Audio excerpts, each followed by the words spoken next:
What's going on, everybody? Khaleep's Tech here, coming back at you with another video. This is the beginner's guide to the Samsung Galaxy A73 5G. In this video, I'm going to be giving you some tips and tricks for this phone to help you get more comfortable using it. Now before we go any further, I do want to remind you to go ahead and hit that subscribe button, and if you want to learn more about this phone's specs and features, be sure to check out my full review of it as well. But with that being said, let's get started. So the first thing I want to show you is how to change your screen timeout time. Now if you're in a situation where you're doing something like reading, for example, maybe you're watching a video, playing a game, and your phone falls asleep on you in the middle of it, this can be really annoying, and changing the screen timeout time is one way you can prevent it. Now to get to this option, the first thing you're going to want to do is go to settings. Now there are a couple ways to do this, both of which I am going to be using throughout this video. The first way is simply by going to your settings app. By default, that's going to be in your app drawer, so right here. But I put it on the home screen for easier access. The other way is by pulling down your shade, and the settings icon is right here, and this is another easy way to get to your settings menu. Now from here, you're going to want to go to display, and in this menu, screen timeout is right here.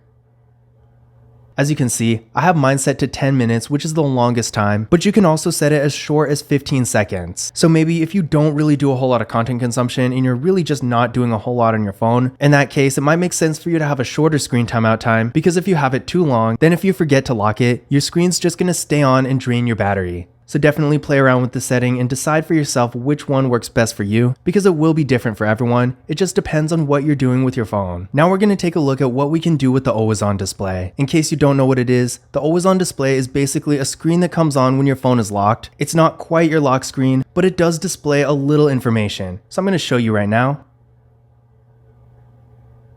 And this essentially is what your always on display looks like by default, but I'm going to show you what we can do to customize it. So first things first, we're going to go to settings.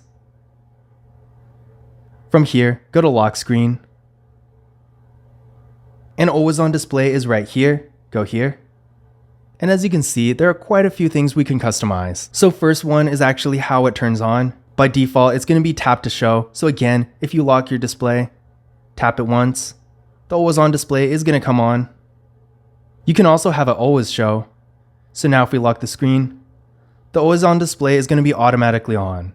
I don't really recommend doing this because it could drain battery, but if you don't really care about that, then it might be useful. You can also have it show as scheduled, so you can schedule it to pretty much any time you want, or you could have it only show for notifications. I personally like to leave it at the default, but definitely play around with it and decide for yourself which one you like the best. Under this, we got clock style. This is essentially going to change how the clock looks on your always on display. So we got a few different options and several colors as well. So for example, I'm going to choose this one, this color. Be sure to hit done. And now if we go to the always on display, as you can see, we got the new clock on there.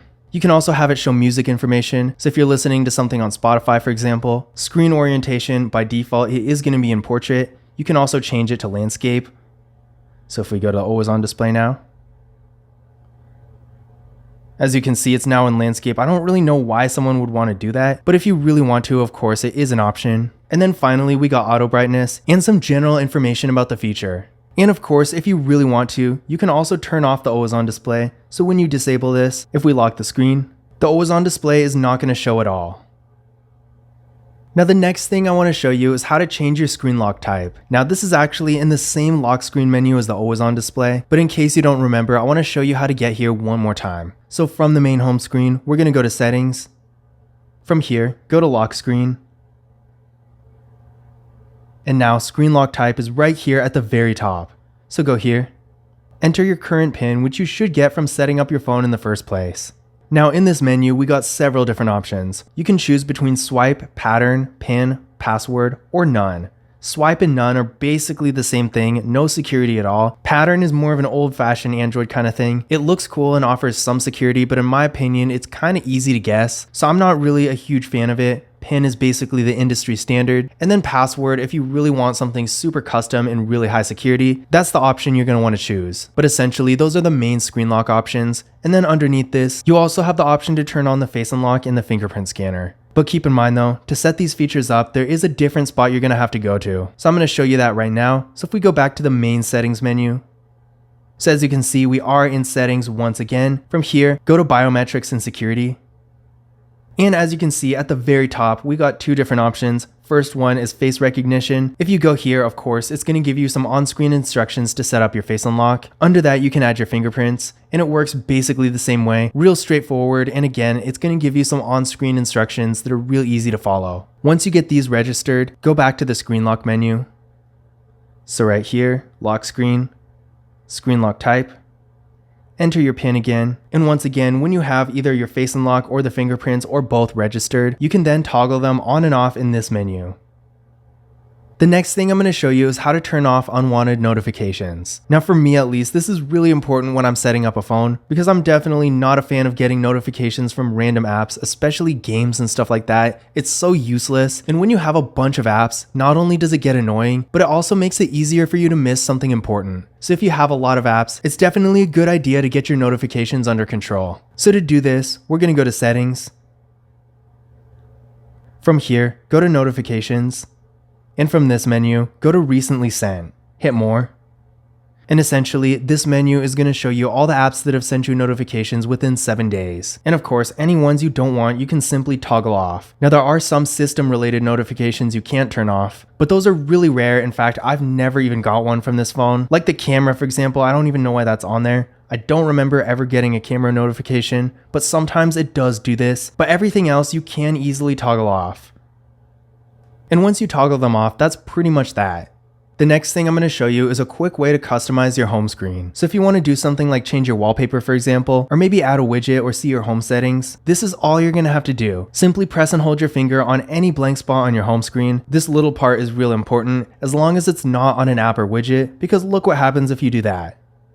This is not exactly what you want. So again, be sure it's a completely blank spot on your home screen. So go like this. And as you can see, this menu shows up. You can change your wallpaper, customize your theme, add and remove widgets, and see your general home settings. You can also add and remove pages and even move them around as well. So definitely real easy to do, but in case you missed it, I'll show you one more time. So press and hold your finger on any blank spot on the home screen like this. And that's pretty much it. And now while we're here, the next thing I'm going to show you is how to hide an app. This is definitely a useful feature if you're trying to remove clutter. Maybe there are certain system apps that you can't delete, but you still want to get them out of your way. Luckily with this phone, you actually can hide these apps. So to do this, from this home menu, go to settings. And this is going to take you to your general home screen settings. From here, go to where it says hide apps. And as you can see, it's pretty simple. It's going to give you a list of all the apps on your phone, and you can hide whichever ones you want. So for example, I'm going to hide Bixby. Hit done. And that's important. Be sure to hit done, otherwise it's not going to save your changes. But now if we go back to the app drawer, we're not going to see Bixby anywhere. If you hide an app but you want to undo it, this is just as easy. Simply press and hold your finger on the home screen once more. From this menu, go to settings, go to hide apps, and now everything you have hidden is going to be up here under hidden apps. Simply tap on the icon. Again, be sure to hit done. Now if we go back to the app drawer, we can find Bixby once again. The next thing I'm going to show you is a feature called Easy Mode. Now this feature does pretty much exactly what it sounds like. It makes the phone a little bit easier to use, and essentially it's going to make everything bigger, so like your app icons, text, all that stuff. So if things are a little bit harder to see, for example, Easy Mode can definitely help with this. So what we're going to do is go to settings. From here, go to display. And in the display menu, Easy Mode is right here. So now if we turn this on, like I said, it's basically going to make everything on the phone a little bit bigger and easier to see. So if we go to the home screen, as you can see, all the app icons are much larger, and if things on your phone are usually a little bit harder to see, then this feature is going to make things a little bit easier. The next thing I'm going to show you is how to increase your touch sensitivity.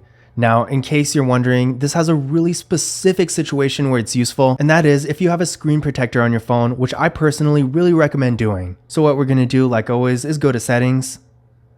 From here, go to display. And touch sensitivity is right down here. So right here, toggle it on. And now with this feature on, your screen is going to be a lot more sensitive. So if you have something like a glass screen protector, for example, it's not going to get in the way when you're trying to use your phone. Now the last thing I'm going to show you is how to change your system navigation. Now as you can see down here, we got the classic 3 buttons. Most Android phones still do have this, and most people are perfectly fine with it, but there's another type of navigation called gesture navigation that's a little bit more modern and minimalistic, and on this phone it does work really well too. So I'm going to show you how to get to that. Now this is actually in the display menu, but just in case you missed anything, I'm going to start from the home screen. So again, from the home screen, we're going to go to settings. From here, go to display, and in the display menu, go to navigation bar. So right here. Now as you can see, we got several different options here. The first thing we can do is rearrange the buttons. So if we do this, the back button is going to be on the left and the recent apps is going to be on the right. Not really a big change in my opinion, but it's still nice that we have this option. Now in this menu, the other thing we can do is switch from buttons to swipe gestures. So if we do that, instead of having buttons at the bottom, we got one line right here. Definitely a little bit more minimalistic. So if you want your phone to look more modern, then this is a nice option. So real quickly, let me show you how to use it. To go home, swipe up like this. To go to your recent apps, drag your finger up partially like this. And to go back, swipe from left to right or right to left. Now that was easy enough, but there's also yet another option we have. If we go to more options right here, we can also use what's called swipe up from bottom. So this is basically a hybrid between gesture navigation and button navigation. I personally feel like it's kind of pointless, but some people might like it, so definitely at least give it a try. With swipe up from bottom, to go home, swipe up from the middle. To go to your recent apps, swipe up from the left. And to go back, swipe up from the right. Now in general, if I had to guess, I feel like most people are probably just going to stay with the buttons, but it is still nice that with this phone we get so many different options for the system navigation. But this was my beginner's guide to the Samsung Galaxy A73 5G. I hope you enjoyed this video, and I hope you found these tips and tricks useful as well. If you did, don't forget to give it a thumbs up and hit that subscribe button. And again, if you want to learn more about this phone, be sure to check out my full review of it on the channel. But that's it for this video. As always, I will see you in the next one.